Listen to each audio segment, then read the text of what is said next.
La raison pour laquelle ça me tient à cœur de faire cette étude, c'est parce que je suis profondément convaincu que dans ce livre, il y a énormément de clés sur énormément de sujets dans la chassidoute de façon générale. Le rabbi avait une affection particulière pour ce livre. On sait que une année, le rabbi a demandé, il me semble que c'était en 89, Tafshin même tête.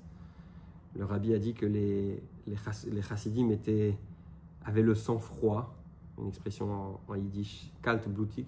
À quelques reprises, le rabbi répétait cette expression pour exprimer le fait que les gens n'ont pas l'enthousiasme et la chaleur qu'on exige d'un chassid. Et il a demandé cette même année, si je ne me trompe pas, d'étudier Hayom Yom tous les jours. Le fait qu'on le dise, vous allez dans n'importe quelle synagogue Lubavitch, en général, à la fin de la tfila, on ouvre le Hayom Yom, on le dit généralement, on le lit simplement. Nous, on essaye d'aller un peu plus loin, d'essayer de sortir avec un point intéressant. Mais c'est important de comprendre que chaque jour, il y a des choses énormes qui se cachent, il y a des choses très très profondes qui se cachent à l'intérieur de Hayom Yom. Ok, donc on est le 15 Iyar, le 16 Iyar, merci. On est le 16 Iyar. Donc 16 Iyar, 31e jour du Homer. Première chose qu'on nous dit, c'est que, vous savez, quand on se coupe les ongles, on a l'habitude de les brûler. D'ailleurs, c'est écrit dans Pirkei Avot qu'il y a plusieurs coutumes concernant les ongles. Certains les enterrent, certains les mettent de côté. Et les chassidim ont l'habitude de les brûler. Alors, pourquoi est-ce qu'on se débarrasse des ongles? Parce qu'on considère, ce n'est pas une chose qui est logique, mais que si une femme qui est enceinte marche sur un ongle, elle a une possibilité de perdre son bébé, de faire une fausse couche. Dieu préserve. Et donc, on fait très très attention aux ongles. D'accord? Maintenant, il y a plusieurs façons de se débarrasser des ongles. Certains vont s'en débarrasser en les enterrant, ou on va dire en les mettant dans les toilettes. Certains disent c'est comme si on les brûlait. D'accord? Et ce qui est intéressant chez le chassid, c'est qu'en les brûlant, il se met en danger. Parce que c'est aussi écrit dans la Gemara, d'accord? Ça n'a pas d'explication scientifique, comme certains pourraient le penser. C'est écrit que quand on brûle quelque chose de notre corps, ça nous cause du tort. Et donc, l'Admour Hazaken disait que c'est la définition même d'un chassid. Un chassid, c'est quelqu'un qui se met soi-même en danger pour ne pas prendre le risque de faire du mal à l'autre. C'est très fort comme phrase. Un chassid est quelqu'un qui se fait du mal, qui se met en danger pour ne pas prendre le risque de mettre en danger quelqu'un d'autre. Donc quand on brûle ça, on essaye de mettre quelque chose avec. Enfin, on essaye. Ici, c'est raconté que le Rabbi Rachab mettait une sorte de cure-dent, un petit bout de bois, avec les ongles pour les brûler, de façon à ce que ça altère un petit peu, à ce que ça diminue un petit peu le mal causé par le fait de brûler quelque chose qui vient de son corps. Et le Hayom Yom contient aussi, on l'a expliqué, beaucoup de coutumes. Beaucoup de coutumes des chassidim. Il faut bien comprendre que jusque-là, les chassidim, les communautés de chassidim qui existaient dans le monde entier, n'avaient pas vraiment de moyens de communiquer. Et les coutumes qui étaient connues à Lubavitch, pas tout le monde les connaissait.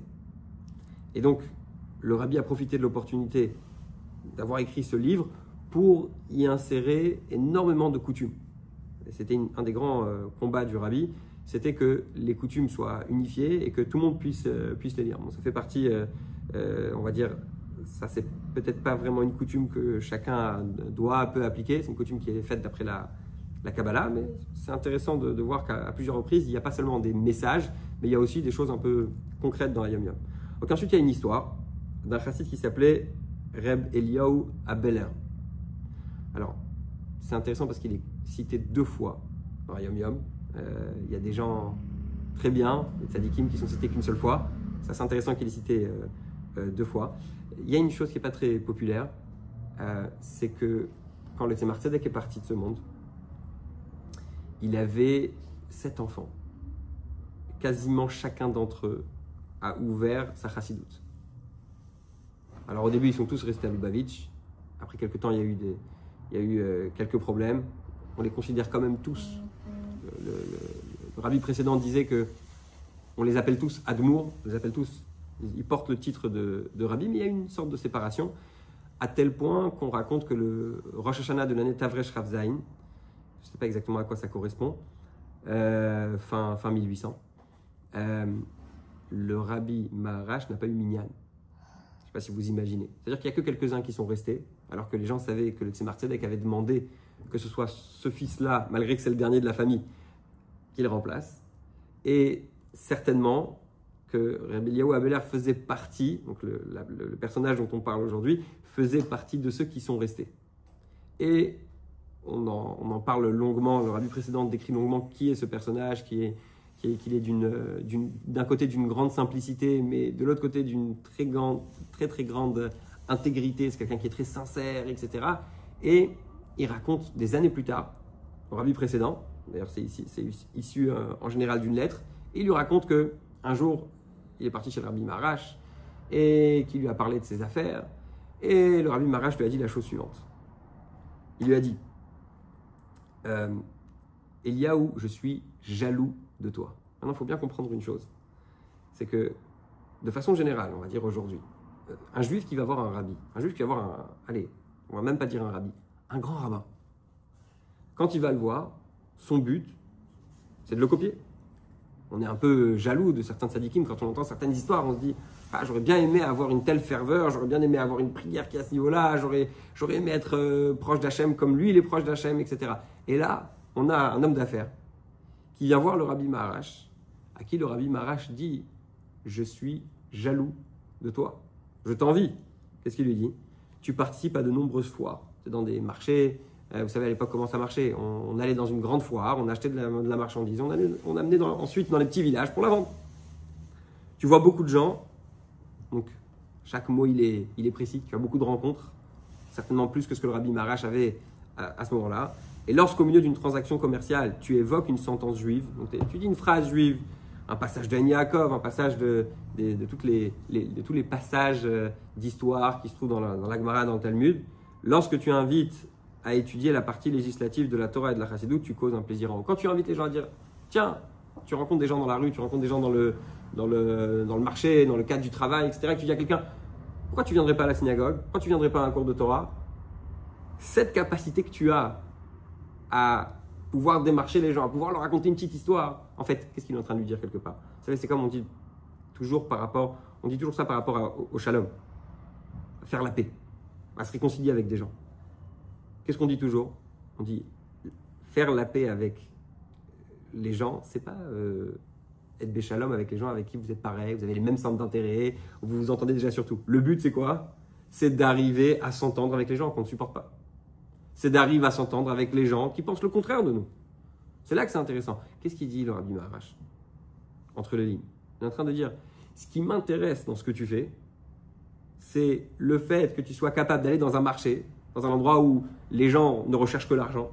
Je sais pas, quand j'étais enfant, on allait au marché avec mon père, on entendait chacun qui crie le prix de ses tomates, et moi je suis moins cher que l'autre, et moi je propose une affaire qui est plus intéressante que l'autre. Dans un endroit où les gens ne pensent qu'à leur intérêt personnel, là-bas, tu es capable d'amener la Torah. Là-bas, tu es capable de tourner la discussion et de dire à quelqu'un, bon, ok, les affaires, c'est des affaires. Business is business. Mais c'est un peu le contraire de cette phrase d'ailleurs. Les gens ils disent, écoute, la Torah, c'est la Torah, mais business is business. Rabbi Maharash dit à Rabbi Eliyahu Abeler, ce qui m'intéresse chez toi, c'est que tu as la capacité, même dans les endroits où on s'y attend le moins, d'apporter à ces gens la Torah, d'inviter à ces gens à un cours de Torah. Et Dieu, il donne une commission. Ça veut dire que, quelque part, ce chassid, et chacun d'entre nous, en réalité, dans le domaine du travail, quand on va aller réussir à amener quelqu'un à la Torah dans un endroit pareil, d'accord?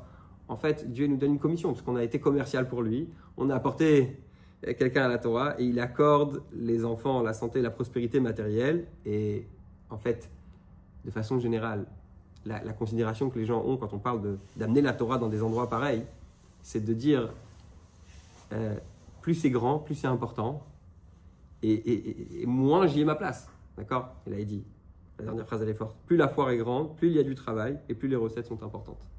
Le rabbi l'avait expliqué une fois par rapport à à Purim. On voit que dans la Megillah, c'est écrit que le festin a été fait selon la volonté de chacun. Ça veut dire quoi la volonté de chacun? Le vin a été donné selon l'âge des personnes à qui il était distribué et la nourriture était cachère, pour ceux qui voulaient de la nourriture cachère. Le rabbi dit une seconde. Imaginez demain, vous êtes invité au palais de l'Élysée. Vous allez demander de la nourriture cachère. Demain, vous êtes invité à la Maison Blanche. Bon, il se trouve qu'à la Maison Blanche, il y a une fois par an, enfin, peut-être même plusieurs fois par an, je ne sais pas. En tout cas, je sais pour une fois, il y a Jewish Heritage Day. Et là-bas, il y a une journée où on a la possibilité de manger cachère, à la Maison Blanche. Mais tu pourrais dire une seconde.